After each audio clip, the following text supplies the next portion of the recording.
I don't want to buzz. Does this buzzing sound familiar? Does it stress you out and sometimes you just don't know how to get rid of it? Well, today we're going to get to the bottom of it and I'll give you 7 tips for getting rid of buzzing on the harp.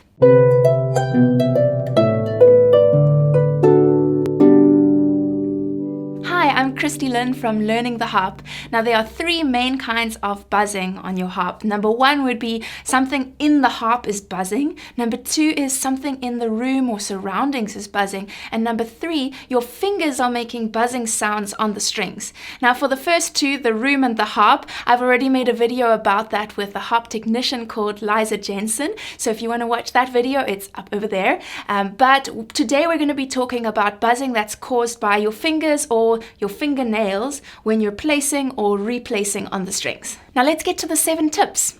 Tip number 1 is don't let it stress you out. I've heard people say things like never let a buzz go unattended, and I think that causes us to really focus a lot on our buzzing and really get stressed about it. And when we're stressed, we can cause tension in our playing, and tension actually contributes to more buzzing. So I would suggest that you kind of let it go. Try to let it go a little bit more and not focus too much on it. A lot of buzzing actually goes away naturally with time. As we get better with strength and dexterity of our fingers and muscle memory with placing and all of that, a lot of the buzzing just naturally disappears with time. So don't let buzzing steal your joy. Tip number 2 is learn good harp technique. So instead of focusing overly on the buzzes, rather focus on checking that everything about your harp technique is really good, and then your buzzes will go away. So for example, make sure that your hand position is really good with your thumb up and your fingers pointing down, that whenever you place, that you're placing with multiple fingers landing at once, everything that's within the bracket. Be careful not to do cheat things that seem to solve the buzzes in the short term, but those things will actually create problems in the long run if they're against good harp technique. So there are some things about harp technique that seem to kind of create buzzes, like placing all the fingers at the same time, but stick at it and it will get better with time. Tip number 3 is place firmly and decisively. So let me show you what I mean. If you are going to play a repeated note, say for example this bottom C on my harpsichord, I play it once and then if I slowly approach the strings kind of like, oh, I don't want to buzz, then I get that buzzing sound. But if I place really firmly and decisively and I plop onto the strings, that's how I like to put it, we want to make a sound, then I don't get a buzz. You do hear that sound of my finger hitting the string, but it's definitely not that unpleasant buzz. Here's some do's and don'ts. So don't approach hesitantly and don't be still opening your finger as you're approaching the strings. So if I'm still opening, then I kind of gradually touch the string by mistake. What you do need to do is open your finger to the right position and then plop onto the string very decisively. So have a look what I'm doing here. I'm plucking and then I'm opening to that correct position that I want to land in, and then I'm landing very decisively with a plop, rather than doing this. We can also see this when you land with more than one finger. So play, open, plop, play, open, plop, rather than this. Here's some exercises you can do. Exercise number 1, practice plucking the same note with one finger, and each time you're plucking, opening to the right position and then plop, landing on the string. Pluck, open, plop, pluck, open, plop, like this. So you want to think of that moment of landing on the strings as an important moment separate to actually playing the string. So you think plop, play, plop, play. We can do the same thing with 3 fingers. So now I'm going to do it with my 3rd finger on C, 2nd finger on E, and thumb on G. Now check that you've got a really good hand position with the thumb up and the fingers pointing down. And we're going to pluck it all the way down into the palm and all the way over. Then we're going to open to the right position and then plop, land on the strings. Make sure you're squeezing when you play. If you open your hand upwards and then you have to kind of close it partially to place, you're more likely to buzz, but you also got an extra movement that's not going to help you with your playing. That's not going to help. The other thing is you don't want to be placing with your fingers up and then sliding down into a good position. That's just an extra movement that's going to slow you down. Not helpful. Here's another exercise for placing firmly and decisively.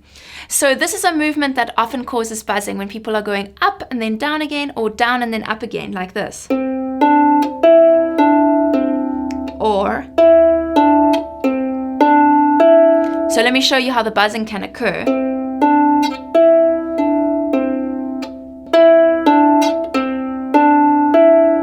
So hear that buzz as I'm placing to change direction. So what we want to practice is replacing those fingers really decisively with a plop.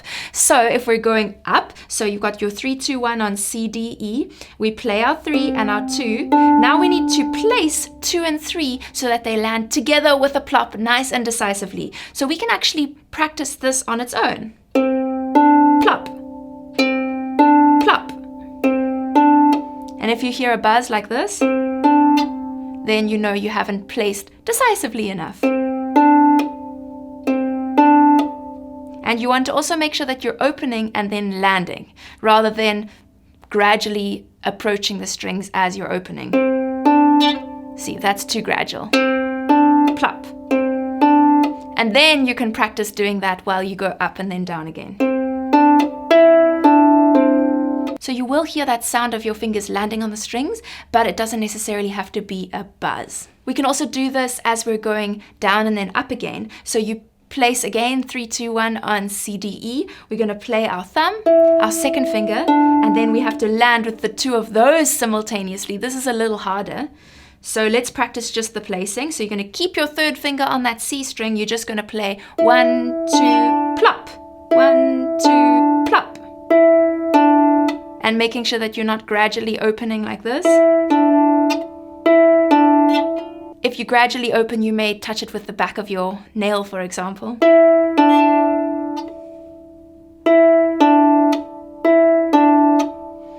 And once you've got that nice and firm, then you can practice going down and then actually playing all the way back up again. Is this video helping you so far? I really hope so. If it is, then make sure you subscribe and turn on notifications so you can hear when I upload a new video. I've got lots more helpful harp-related videos coming up. Tip number 4 is take out repeated notes. So I made a harp arrangement of Caledonia, and there's a part of the song where it goes, and if I should become a stranger, and that part where it does, and if I, there's 3 notes there. And when you play lots of notes quickly together, it's very easy to buzz on the harp. And so instead of playing all of those notes, when I made the arrangement, I consolidated those 3 notes to become 1 note. And instead of doing, I just do 1 note. And people still recognize it as the tune they know and love.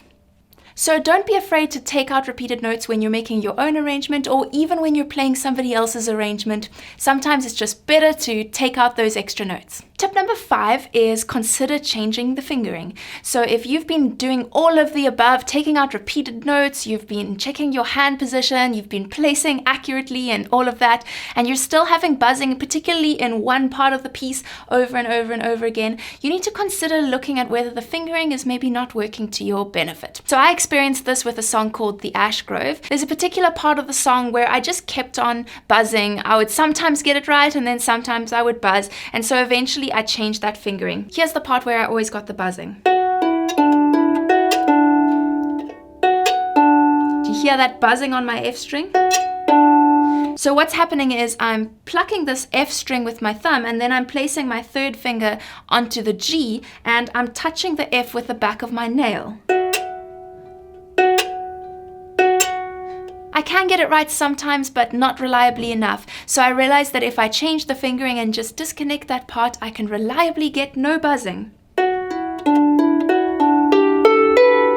No buzzing at all. Before we get on to the next tip, let me know down in the comments which has been the most helpful tip to you so far. Tip number 6 is consider learning a different piece. Sometimes certain arrangements of songs are written in a way that it's just likely to cause a lot of buzzing, and maybe the problem is not you, but it's just an arrangement that tends towards causing buzzing. Maybe it's not your fault. Tip number 7 is a bit of a bonus tip because it's not a very cheap or simple solution, but look at your harp. Some harps are more likely to cause buzzing than others. For example, if they have narrow string spacing and a lighter tension, like a looser tension on the strings, then they actually tend to cause more buzzing than other harps. I have a harp that has higher tension and wider string spacing, and I almost never struggle with buzzing. And sometimes with my harpsichord, it takes a little bit more work to play without buzzing because the string spacing is narrower and the strings are looser tension. So if this is a long-term struggle that's really been frustrating you to the point where you're even considering stopping playing the harp, instead of stopping, maybe you could just try playing on somebody else's harp or borrowing or renting another harp for a bit and see if that gets easier for you, and then you could consider buying a different harp instead of giving up on harp altogether. If this discussion has really motivated you to work on your hand position and your basics of harp technique, then click over here. Here's a series where I talk about the basics and I can really help you to avoid buzzing by working on that foundational harp technique. I'll see you there. Bye!